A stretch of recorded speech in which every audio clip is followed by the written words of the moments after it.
Shop your waist wrap and your compression short at shopheavenlybeauties.com.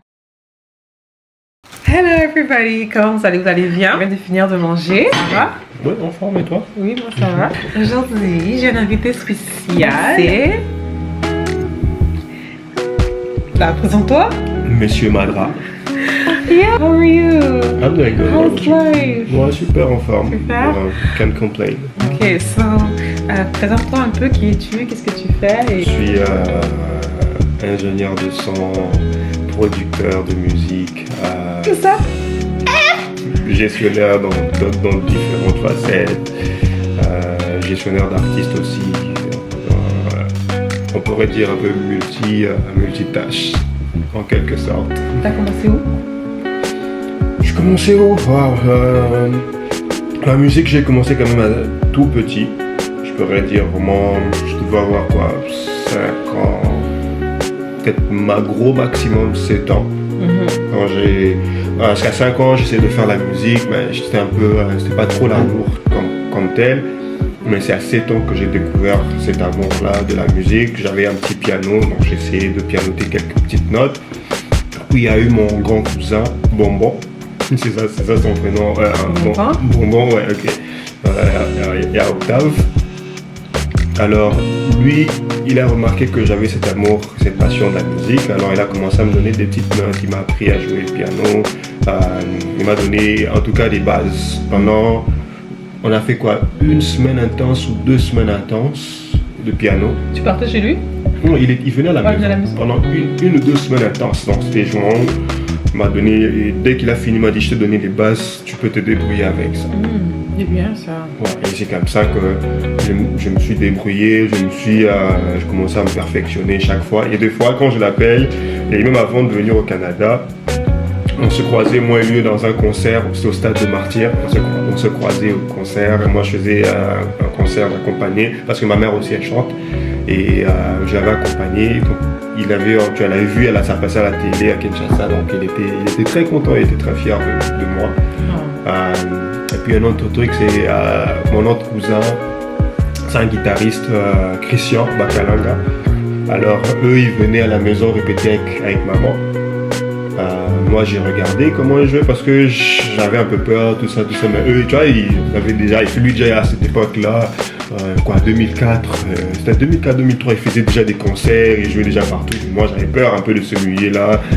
En plus, en 2006, que je commençais à jouer, performer dans des concerts, ou accompagner dans des églises, faire quelques petites tournées. Et en 2010, quand je suis arrivé au Canada, aussi, je commence à tourner un peu dans le milieu canadien et tout ça. Donc voilà un peu mon parcours, comment j'ai appris la musique. En ce moment, tu te considères? En ce moment, je me considère maintenant plus comme producteur de musique, réalisateur. Je vais un peu plus me focaliser sur la production et la réalisation. Est-ce que tu es en train de travailler sur des trucs, des projets? Oui, je travaille toujours sur des projets. Donc là, avec mon label, on essaie de sortir quelques sons. C'est des reprises, on va essayer de sortir. Et aussi,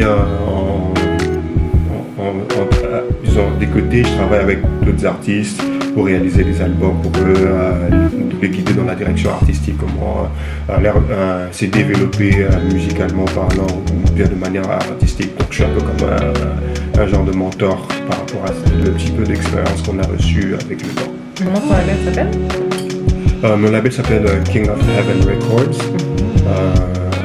Là en ce moment on est juste focalisé avec la musique chrétienne, gospel, on essaie de bâtir, développer des jeunes talents, des églises et tout ça, donc aller un peu de l'avant. C'est un peu ce qu'on fait en ce moment. Yeah, so, on peut te retrouver sur Instagram? Oui, sur Instagram, moi c'est William Madra, le label c'est King of Heaven Records. Donc vous pouvez me retrouver sur, disons dans toutes les plateformes, Instagram, Facebook, YouTube aussi, voilà. En ce moment, c'est quoi un peu ce qui se passe un peu en ce moment, la vague, tout ce qui se passe, tes labels. Qu'est-ce que tu en penses? En tout cas, honnêtement, j'encourage les jeunes d'aller de l'avant, les jeunes et les vieux qui veulent se lancer dans ça. Je les encourage. Mais par contre, je conseille toujours les gens avant de se lancer dans un business, parce que pour moi, le label, c'est un business. Avant de se lancer dans le business, il faut toujours comprendre le marché dans lequel tu veux te lancer. C'est quoi le milieu dans lequel tu veux te lancer, c'est quoi ton public cible, c'est quoi le type de musique que tu veux représenter et les types qui va en sachant tout ça, ça va te déterminer quel genre d'artiste que tu vas avoir dans ton label.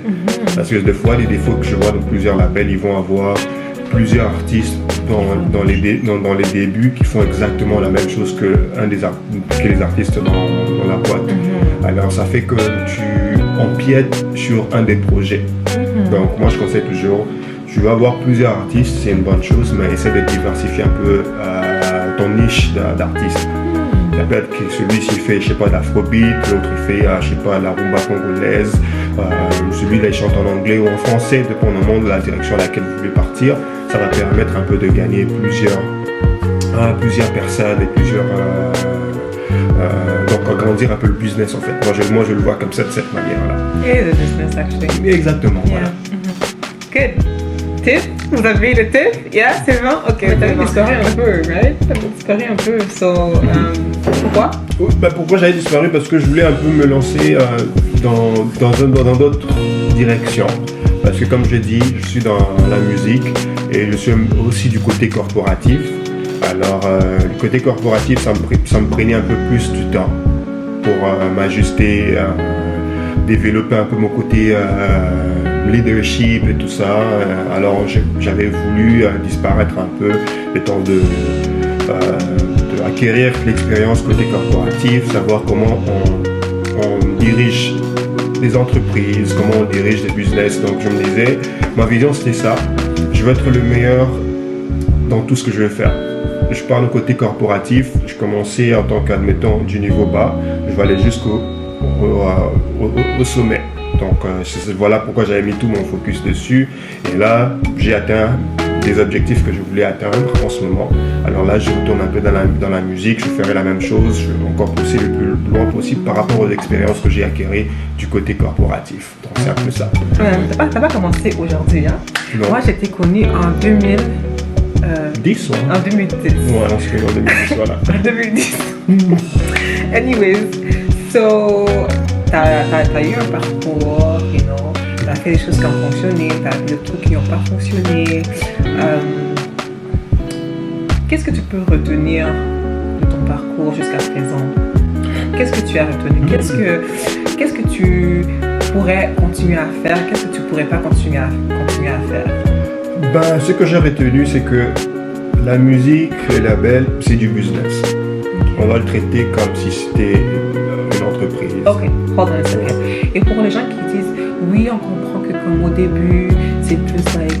Pourquoi les gens au début sont comme, oh non, je vais d'abord faire la prière, puis après quand ils voient que, ok, I'm known, now they want to get money out of it. Alors moi, je trouve que ça, c'est de l'hypocrisie par contre. Yeah. Parce que moi, je me dis, si tu veux te lancer dans ça, tu vas demander de l'argent. Vas-y, dès la première journée que tu lances ton business. Ok. Parce que si